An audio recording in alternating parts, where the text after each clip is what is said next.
Welcome back to the Without the Dice podcast. We're sorry for the delay.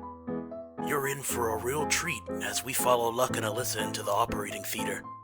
Grab your popcorn, sodie pop, or funnel cake, and settle in for the worst day of our favorite siblings' lives.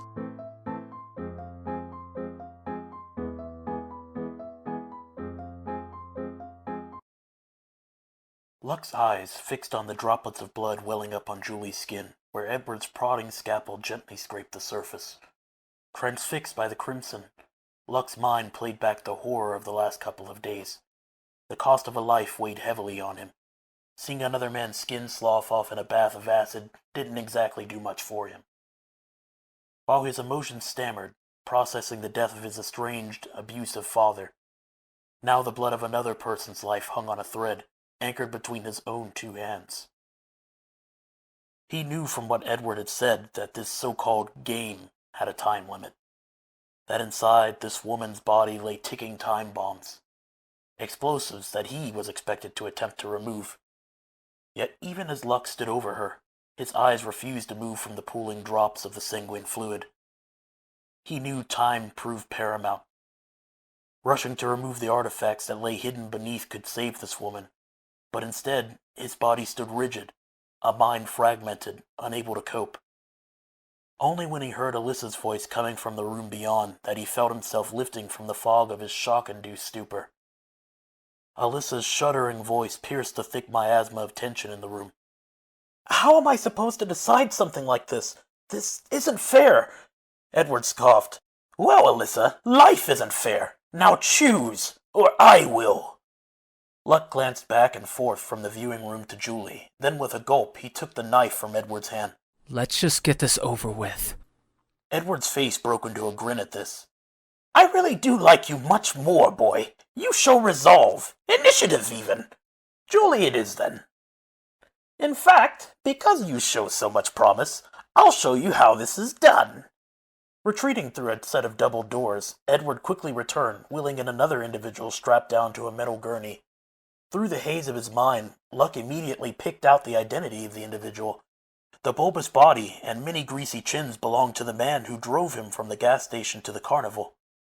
"You see, Luk, this man has been skimping our produce, buying cheap gas station food, and keeping the rest of the money to line his fat pockets. How about some riddles to try and find the tickers? Let's see. A smile crossed Edward's face. An eye for an eye. Any guesses where the ball might be, lucky boy?" Luk looked to the man, a mix of anxiety and dread gnawing deep within his chest. It wasn't much of a riddle, more of a promise Edward made to this poor bastard. The clown's lips twisted downward, his patience wearing thin. "How about I take a stab at it?" Edward plunged the dinner fork into the eye of the defenseless man, eliciting a loud, keening scream of pain. Then, with one fluid motion, his wrist twisted, pulling the eye free and snapping the retina like a man pulling a meatball from a plate of spaghetti. The eye socket held a single metal coin. Deftly, Edward reached beyond the spasming eyelid and plucked the coin free. "Well, shucks! Seems like this one was a red herring." Luk pulled away, cowering from Edward's blood-soaked hand. "A red herring?" He had to shout to keep over the screams of the food vendor. You mean this is some kind of joke?" Edward frowned at this, no longer having to shout as the man on the table fell unconscious. "No, of course it's not a joke. Jokes are funny. This is a distraction. Now, to the next riddle. With this I eat, with this I take. I am the living man's rake." Luk hesitated for a moment. "It's his mouth, right?" Edward's scowl returned. "No, you dumb boy, it's his greedy hands!" Saying this, Edward picked up a scalpel in frustration and slammed it into the left hand of the prone man. This in turn caused a high-pitched whining that was followed by a loud thud as the food vendor's hand erupted in a localized explosion, tossing small pieces of charred bone and flesh into the air. Luk panicked, wiping the grotesque bits from his face, then became violently ill, vomiting up the very peanuts this very same man gave him on his trip into the Carnival. Looking up, he saw Edward standing in front of him juggling the scalpel. "Now it's your turn, lucky boy." Catching the bloody scalpel from the air, he proffered it to Luk. "Better hurry. Time stops for no man. Tick-tock. Oh, and careful. Removing the buzzers. Well, you saw what happened. He gave a dry smile, stabbing the scalpel into the leg of the poor soul strapped beside him before moving back to a chair not far from the operating table. Luk pulled the scalpel free and walked over to Julie, who had stayed silently horrified throughout the experience with the cook. I'm sorry, Luk said, his face red with shame and embarrassment. Julie gulped. Just be careful. Get those things out of me. Luk looked to Edward for the first riddle. Before you begin, lucky boy, I'll give you just one hint. You both share more than you think. Something very personal to you. Although with your answer to the previous riddle, I don't think you'll ever realize what it is. Let's begin, shall we? I am number 1, yet only my family is ever seen. I'm shown in malice, and sometimes I gleam. I hate high heat, and I feel pain when I'm cold. And if you're rich, I may even be plated gold. Luk's eyes lit up. Quivering, Julie slowly opened her mouth. Luk immediately noticed a small piece of metal in the back left corner reflecting off the fluorescent light from overhead. Gingerly, he set down the scalpel, picking up a small set of rust-covered tweezers from the tray of tools Edward prepared for his grueling challenge. Pulling slowly and gently on the metal, blood begins to grout from Julie's gums.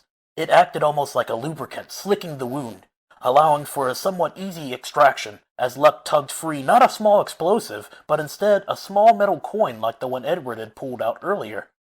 Luk dropped the coin to the gurney, glancing at Edward, who immediately started another riddle. Without me, you toddle and tilt. You hit me and often, for that's the way you're built. I am 1 of 5 and 2 of 10.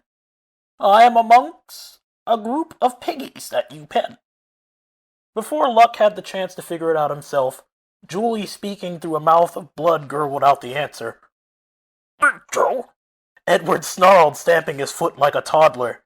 That's cheating!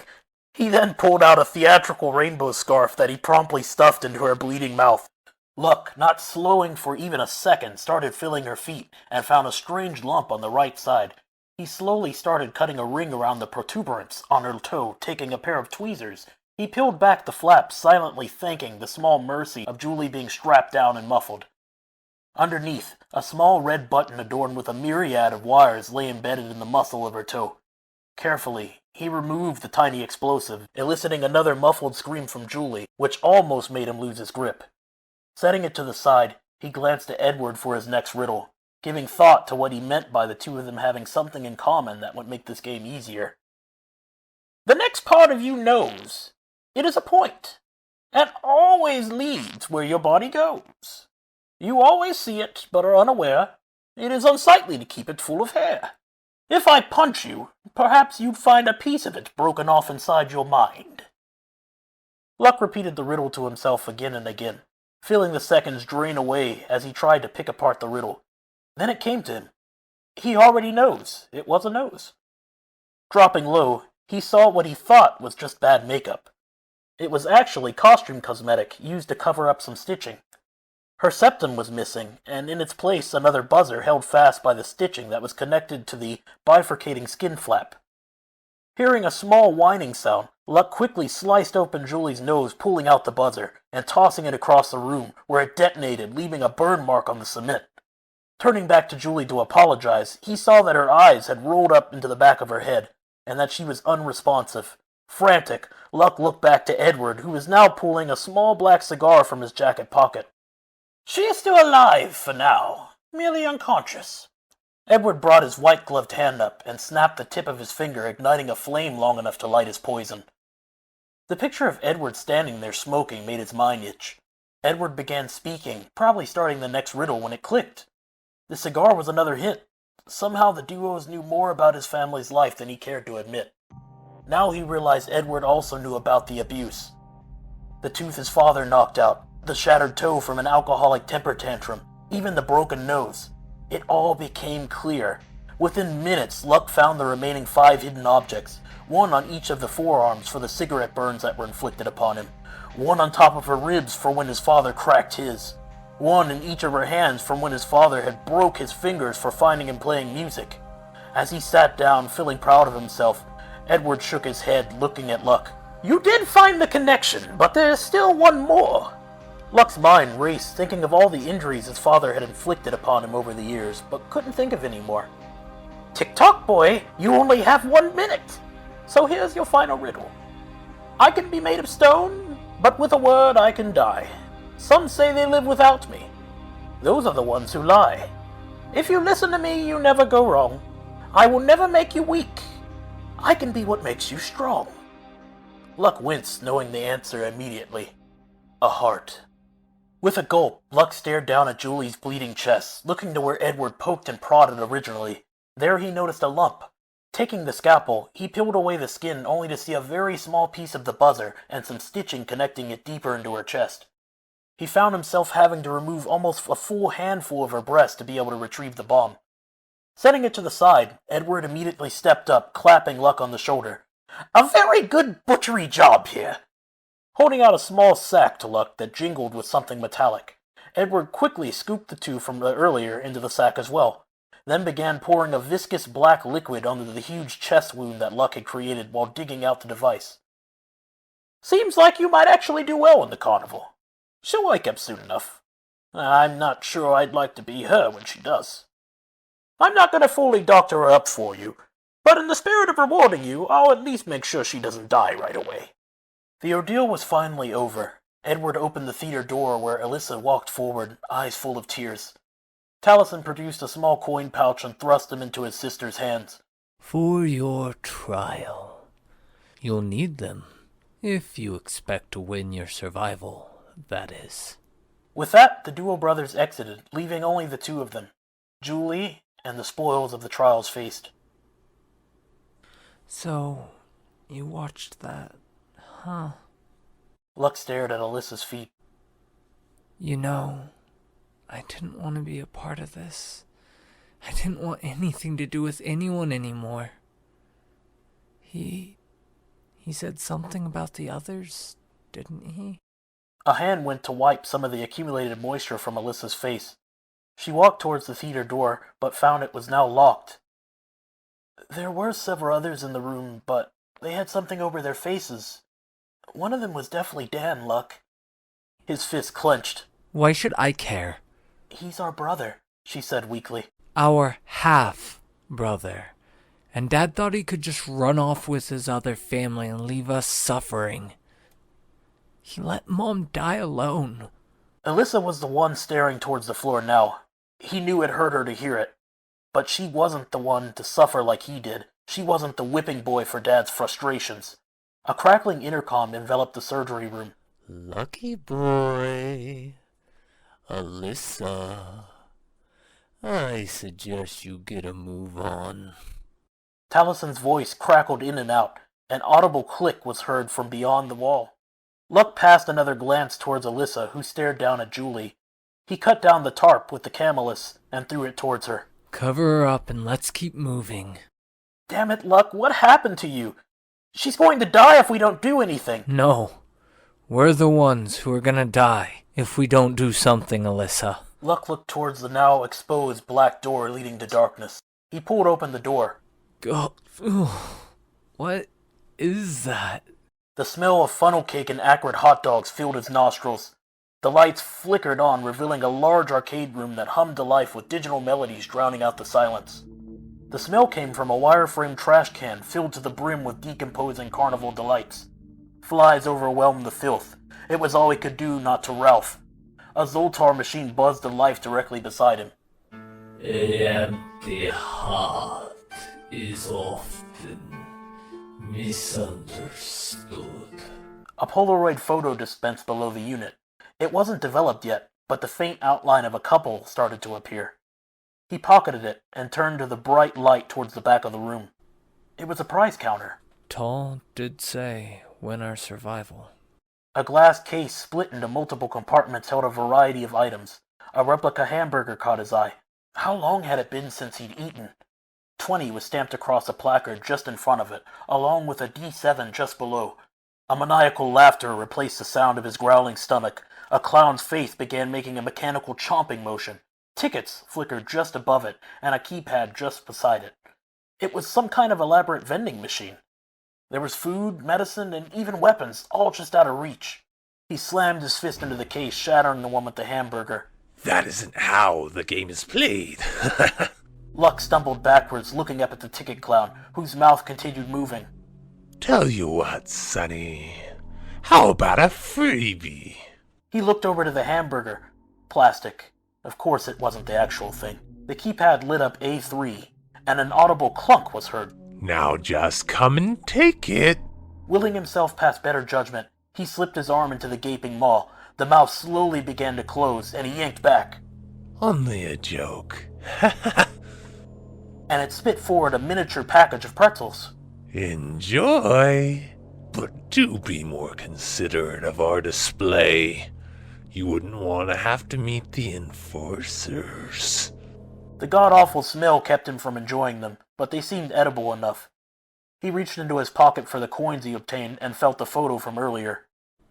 That son of a bitch. Two figures embraced in poor lighting. It was his father, unmistakable in his brown leather jacket, and Alyssa's friend Julie, who, scantily dressed, had her head pressed deeply into his chest. He returned to the surgical theater where Alyssa glanced up above Julie's body, eyes red. Looks like an arcade this time. There's even medicine for tickets. But I think you ought to see this first. Luck flicked the photo across the room. The Zoltar machine printed this out when I stepped in. I guess we know her little secret now. She bent down to pick it up, but collapsed to her knees seeing the photo. Why? When? Come on, Alyssa. We all knew he was a piece of shit. Why be surprised that it wasn't just Mom, or Cassandra, his other family? His eyes stung, fist clenched. The bastard had no regard for anyone but himself and his own whims. I wish he were here so that I could have flayed his ass instead. The tears began to pour freely. Look, he's dead. Don't you think I know that? I watched him die too. But I can't lie. There's a part of me that's happy. She couldn't look him in the eye. We're here and he isn't. Luck's face flushed red. Shut up, Alyssa! You don't know the half of it. You weren't a living punching bag. You were Daddy's little freaking princess. Little Miss Perfect. Why did you even come? Not like you've ever given a rat's ass about me. Alyssa cradled her face in her hands. I'm sorry. What was I supposed to do? Turning away from the door, Luck breathed out the stewing hatred he was feeling. If you're not gonna help, just give me your tokens. I won't die here. I won't give up and submit like you did. He opened the black door and heard the soft groans of Julie. You'd be an idiot to help her. She used you. Alyssa stood and began walking towards the door. She glanced back at Julie, who began to worm around the table in obvious pain. I'm not sure about anything anymore, and tossed the photo onto the ground beside the table. Passing the Zoltar machine sprung to life once more. Life is like an impasse. A clear end and a beginning. But no in between. The greatest treasures often lie with its team. And something else began printing. Alyssa flapped the Polaroid back and forth, revealing a photo of a laser tag neon sign. Luck, I think we need to go here. He glanced down at the Polaroid and then back towards the other end of the arcade where the sign hung clear for display.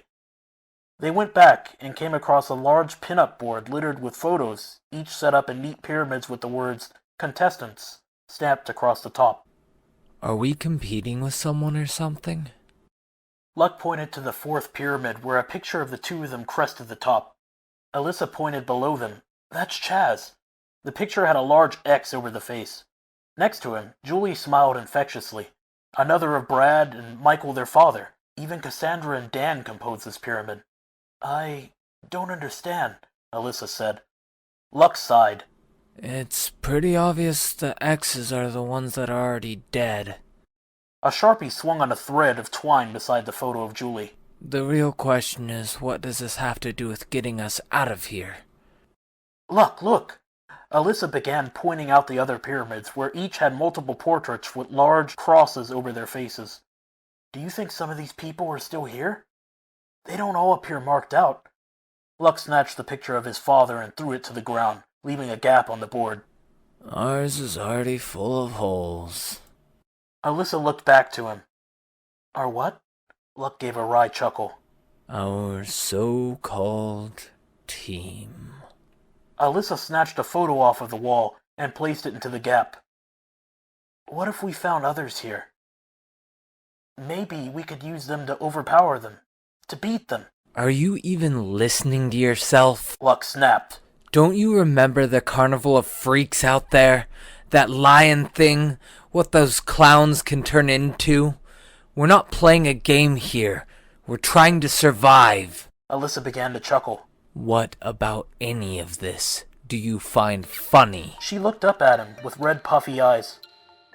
Life is just one big game, but the rules aren't defined. She held up the Zoltar card. We live and we die, but the in-between is all up to the people around us. She reached out and pulled the cap off of the Sharpie. What's the most difficult choice to make in life, Luk? He crossed his arms. Dying. Alyssa looked back at the photo. Not much of a choice. We all have to go eventually. I think it's forgiveness. Alyssa began tracing a circle around Cassandra. Dan. She reached down and picked up the photo of Michael, their father. I really believe he tried. Somewhere along the lines he lost his way, took it out on you. But the dead don't need forgiveness. She blackened the photo with the Sharpie and threw it back onto the ground. It's the living that still stand to suffer. She began circling the picture of Julie before abruptly stopping and turning back to her brother. The sound of weeping stole their attention. Julie leaned against one of the game cabinets, the tarp wrapped around her form.